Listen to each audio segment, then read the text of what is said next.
Hello, my name is Quinton Brooks, and I recently led a team of 9 students down to Ecuador to serve alongside Carlos in the Onzole River Project in the Afro-Ecuadorian communities.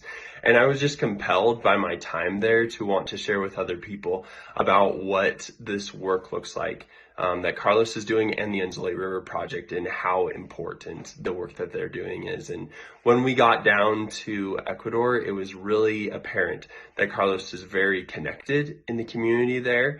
And then also he's very bold in sharing his faith and living out the gospel. And so just a couple of examples of that is when we were down in Ecuador, the people right away received us extremely well. So many people welcomed us, and we were going down the river, they were just waving at us. And when we got into the community, there were a bunch of kids that ran up to us, and kids spent time with us pretty much the whole time when we were there.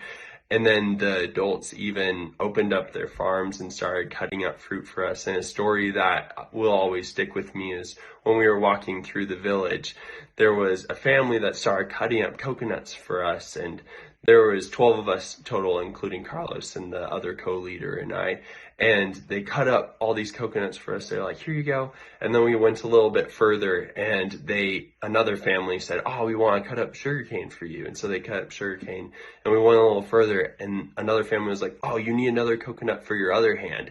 And so it was just incredible how generous these people were. And really what that was out of was a trust that had been built from Carlos and so many other people before him that have come. And it really felt like while we were building the school, something we had mentioned was it felt like the work we were doing was held up on the shoulders of giants that came before us. A lot of people have put in so much work to this project to help these people understand that Jesus loves them so much and actually sees the needs that they have and wants to meet them.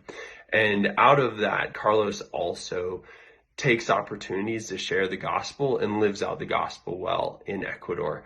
And while we were there at the end of building the school, everyone in the community was standing around, and Carlos took the opportunity to just boldly share the gospel with the people there. And it was a really powerful moment that landed really well with all the people there. And it was just incredible to see how we were able to come alongside with the initiative that Carlos had facilitated for us to serve these people in a meaningful way and show them how much God sees them and sees their needs, and then actually cares about them spiritually and wants to have a relationship with them.